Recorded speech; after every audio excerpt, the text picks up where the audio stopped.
apakah semua orang yang puasa bisa mendapatkan 4 kemuliaan tadi atau tidak? Ini poinnya. 4 itu kalau digabungkan jadi takwa namanya.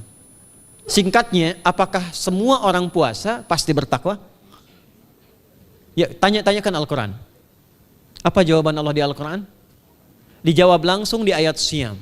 Al-Baqarah ayat 183. Ya ayyuhalladzina amanu kutiba alaikumus kama kutiba alal ladzina min la'allakum.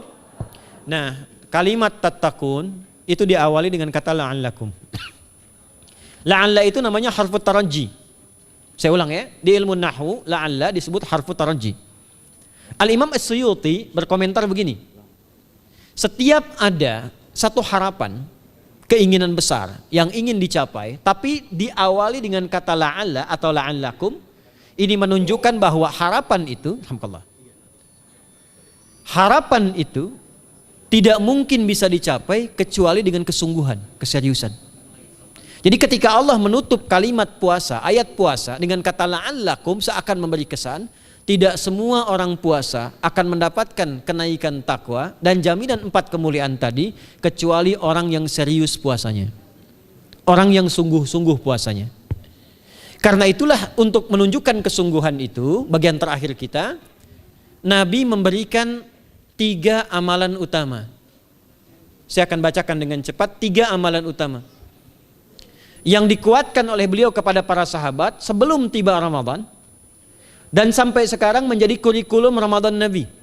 Jadi kalau ibu bapak ingin mengeluarkan kurikulum Ramadan Nabi, nanti bikin agenda saat Ramadan. Ya, supaya nggak pusing nanti. Kalau masuk hari pertama apa yang dikerjakan, hari kedua apa yang dikerjakan, subuh apa, siang apa, sore apa. Cuman nanti saya berikan 3 yang pokok ini. Ada 3. 1, meningkatkan sholat. Saya ulang ya, meningkatkan apa? Sholat. Kalau meningkat secara singkatnya berarti bertambah dari yang sekedar fardu, tambah dengan apa? Sunnah. Maka dari sekarang keluarkan semua jenis sholat-sholat sunnah. Keluarkan dari sekarang apa saja, siang dan malamnya. Yang rawatib ada berapa rawatib? Rawatib 12. Ya, rawatib itu yang melekat dengan sholat fardu dan menentukan untuk memperbaiki sholat fardu. Menambah, jadi kalau kurang khusyuk ditambah dengan sunnahnya disebut rawatib. Bisa sebelum, bisa setelah salat fardu. Ada 12 dari hadis Nabi sallallahu alaihi wasallam. Man shalla isnatai asyrata raka'atan, siapa yang salat 12 rakaat fi yaumin wa lailatin, yang mengiringi salat fardu siang dan malam. Ya, bunyalahu bihinna baitun fil jannah, maka akan dibangunkan baginya satu rumah di surga kalau konsisten menunaikan 12 itu sampai meninggal dunia. Sahabat yang mendengar itu mengatakan kompak semuanya, sejak mendengar hadis itu kami usahakan istiqomah sampai meninggal tidak meninggalkannya. 12 itu 2 sebelum subuh, cepat. 4 sebelum zuhur, 2 setelah zuhur, 2 setelah maghrib, 2 setelah isya. 2 rakaat sebelum subuh, 4 rakaat sebelum zuhur. Kalau nggak bisa 4 rakaat karena terbatas waktunya, boleh 2 rakaat khusus untuk sebelum zuhur. Kalau nggak bisa 4, boleh berapa? 2. Dalilnya hadis Ibnu Umar radhiyallahu taala anhuma. Kata beliau, hafidtu asyra rakaatin, saya hafal 10 rakaat dari Nabi sallallahu alaihi wasallam salat sunnah. Maka menyebutkan sebelum zuhur 2 rakaat. Baik, jadi 12 ya, 2 sebelum subuh, 4 sebelum zuhur, 2 setelah zuhur, 2 setelah maghrib, 2 setelah isya. Ini yang disebut dengan rawatib. Jamak dari kata ratib. Di luar ini mutlak. Mutlak ini ada yang berdampingan dengan salat fardu, ada yang terpisah. Contoh yang berdampingan, 4 rakaat sebelum asar. 4 rakaat ini bukan disebut rawatib, tapi salat mutlak. Cuma waktunya berdampingan dengan salat fardu. Jadi dia nggak memengaruhi sholat fardu, cuma punya keutamaan sendiri. Apa keutamaannya? Hadis Ibnu Umar radhiyallahu taala anhuma, ketika beliau menyampaikan qala Nabi sallallahu alaihi wasallam rahimallahu ra'an shalla qabla al-asri arba'an. Allah akan menambahkan rahmat pada orang yang terbiasa sholat 4 rakaat sunnah sebelum sholat asar. Jelas ya? Baik. Kemudian apalagi setelah itu? Sholat di antara 2 adzan dan 2 adzan ini, adzan dan iqamah. Ya, di antara adzan dan iqamah. Tahiyatul masjid. Apalagi misalnya salat duha. Duha dibagi 3.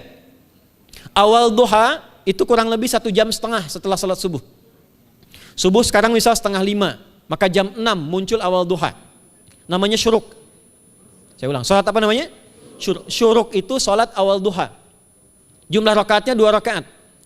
Man shalal ghadata fil jama'ati thumma yaqudu yadhkurullah subhanahu wa ta'ala fa yusalli rak'ataini fa kana alaihi ka ajri umratin wa hajjin, ya ka ajri ummatin wa hajjin tamatan. Siapa yang salat subuh 2 rakaat dengan berjamaah, ya, dan umumnya kalau berjamaah bisa ke masjid di masjid. Kalau tak mampu ke masjid, tunaikan di rumahnya. Setelah itu tidak beranjak dulu, dia duduk untuk berzikir kepada Allah. Zikir itu bisa baca Quran. Quran surah 15 ayat 9 itu Quran disebut dengan zikir. Quran surah 54 ayat 17, 22, 32, 40 itu Quran disebut dengan zikir. Bisa baca Quran, bisa berdoa. Doa disebut dengan zikir. Quran surah ke-7 ayat 205. Ya. Bisa dengan apa lagi? Bertafakkur, ya, mengaji, ta'lim, itu disebut dengan zikir. Ali Imran ayat 190 191. Alladzina yadhkuruna Allaha qiyaman wa qu'udan wa 'ala junubihim wa yatafakkaruna fi khalqis samawati wal ard, ya, disebut dengan zikir. Bisa bertasbih. Zikir pagi petang, kalimat-kalimat thayyibah, ada itu di Quran surah keempat ayat 103. Jadi habis salat subuh zikir dulu. Doa dulu, zikir dulu, belajar dulu, tafsir dulu. Setelah itu muncul syuruk. Perjalanannya disebut isyraq, melewati masyrik, 1 tombak bayangan, dia salat 2 rakaat, itu pahala salatnya senilai haji dan umrah. Sempurna. Bukan sudah haji, bukan. Mau kemana? Ibu mau haji dulu? Tidak. Ya, hajinya nanti bulan Dzulhijjah. Tapi senilai haji dan umrah itu 2 rakaat. Awal duha disebut apa? Syuruk. Pertengahan duha sekitar jam 9 jam 10. Jumlahnya 2 sampai 4 rakaat. Ya, 2 sampai 4 rakaat. Apa fungsinya? 1, mengganti seluruh zikir yang ada dalam tubuh kita. Mata berzikir, telinga berzikir, lisan berzikir, bisa diganti dengan 2 rakaat duha. Itu waktunya pertengahan duha. Kurang lebih dari jam 8, 9, 10 lah, kurang lebih 3 jam itu, ya. Yang kedua, bisa menghambat atau menghentikan, menahan satu musibah umum. Misal ada kebanjiran nih atau macet nih. Orang-orang kena macet. Bapak yang biasa sholat duha pertengahan itu tiba-tiba ditolong oleh Allah, dibebaskan. Tiba-tiba ada orang datang, Pak lewat sini di sana macet. Atau dibimbing ada kontraflow. Itu manfaatnya duha tuh. Yang pertengahan. Yang terakhir adalah akhir duha. Sekitar jam 10 sampai jam 11 menjelang ke zuhur. Ya, akhir duha itu jumlahnya dari 2 bisa 4 sampai 8 rakaat. Di antara manfaatnya bisa mempermudah datangnya rezeki dengan izin Allah Subhanahu wa taala ketika ikhtiar. Itu duha. Nanti ke malamnya silahkan tahajud, tingkatkan tarawihnya sampai ditutup dengan witir. Itu salat. 2 yang terakhir saya cepat, 2 yang terakhir adalah banyak berinteraksi dengan Al-Qur'an. Ada 3 caranya. 1, banyak membaca. Itu namanya qiraah. Silahkan Bapak Ibu siapkan dari sekarang, targetnya khatam misalnya 1 kali, berapa juz? 30 juz. Kalau mau gampang bagi 30, berarti 1 hari berapa? 1 juz. Paling gampang lagi, supaya nggak capek ngajinya, supaya nggak capek, bagi 1 juz 5 waktu sholat. Contoh, juz pertama itu Al-Baqarah plus Al-Fatihah. Al-Fatihah saya nggak hitung lah karena sudah hafal ya. Al-Baqarah itu 141 ayat, juz pertama. Bagi 5, 28. Jadi setiap ketemu waktu sholat, bagi 2 lagi, 28 bagi 2 berapa? 14. Sebelum sholat baca 14 ayat, setelah sholat baca 14 ayat. Itu 14 ayat tuh paling-paling nggak nyampe 5 menit Bu, Pak. Kalau investasi 10 menit setiap waktu sholat, bagi 2 kita baca 14 ayat, itu insya Allah selesai Ramadan khatam Quran. Itu udah rumus. Ya, tidak cukup dengan amin, siapkan dari sekarang. Siapkan. Ya. Kemudian mengkaji, kajian, tilawah. Itu tilawah itu di hadis Muslim pahalanya banyak. Ya, majtama'a qaumun fi baitin min buyutillahi. Ya, kita ngajinya Quran hadis ya, biar ya, lebih kuat dalilnya. Majtama'a qaumun fi baitin min buyutillahi yatluna kitaballahi wa yatadarasuna fima bainahum.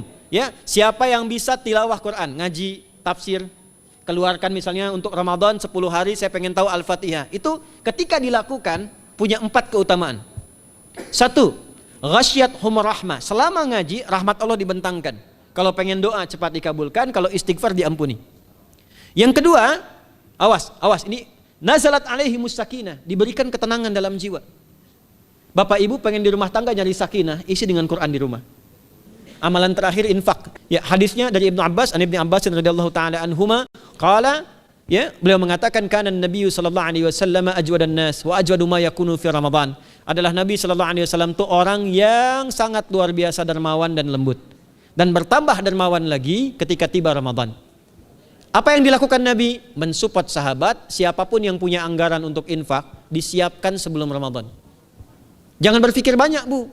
Yang penting ada anggaran, 30.000 nggak ada masalah. Setiap hari 1.000, tidak harus uang, makanan. Pernah dengar hadis ini nggak? Siapa yang memfasilitasi bukaan orang puasa walaupun dengan sebiji kurma dan sehirup air, maka dia mendapatkan pahala seperti orang puasa itu tanpa dikurangi sedikit pun. Ada? Hadisnya sahih di At-Tirmidzi. Tapi bukan berarti nyari kurma ke Tanah Abang setiap hari satu. Terus minumnya satu sedotan aja ganti-ganti.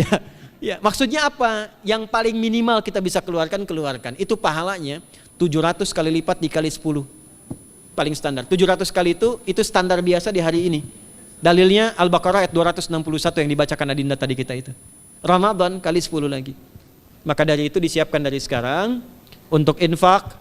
Kalau kami di desa itu, ibu saya selalu kalau Ramadan itu RT-nya setiap rumah. Ini untuk bukaan hari ini rumah A, rumah B, rumah C. Bukaan besok rumah A, rumah B, rumah C. Boleh tuh di PWM Pak dipraktikkan.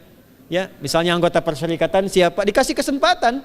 Mungkin nanti yang lain kurmanya, yang ini misalnya jeruknya, yang ini ininya. Setiap ada bukaan ya kirim ke yatimnya, ya kemudian ke pondok-pondok asuhan Muhammadiyah yang tadi disebutkan sekian ribu itu, cari pahala. Ya, saya kira itu yang bisa saya sampaikan sampai dengan batas waktu yang diberikan. Semoga bermanfaat dan semoga Allah Subhanahu wa taala memberikan kemuliaan kepada kita semua, kesehatan. Dan saya yang terakhir saya ingin sampaikan doa penting. Tolong hafalkan doa ini. Dan ini doa yang diajarkan Nabi menjelang Ramadan, supaya mendapatkan kesehatan, kekuatan, keselamatan untuk beribadah saat Ramadan. Hadisnya di At-Tirmidzi nomor hadis 3254. Qala, langsung saja qala Nabi sallallahu alaihi wasallam. Allahumma ahillahu alaina bil yumni wal iman wassalamati wal islam rabbi wa rabbukallah. Nah, itu tolong nanti dihafalkan, tadi sudah direkam, dibimbing. Nanti ketika ditetapkan masuk awal Ramadan, bacakan itu. Ya Allah, anugerahkan awal Ramadan kepada kami dengan ketenangan, kedamaian, kekuatan iman, keselamatan, sehat, enggak sakit sampai selesai puasanya, diberikan kekuatan untuk ibadah dalam keislaman dan diikhlaskan hanya karena Allah Subhanahu wa taala. Subhanakallahumma wa bihamdika nasyhadu an la ilaha illa anta nastaghfiruka wa natubu ilaik wa akhiru da'wana anil hamdulillahi rabbil alamin wal 'afu minkum fastabiqul khairat. Assalamualaikum warahmatullahi wabarakatuh.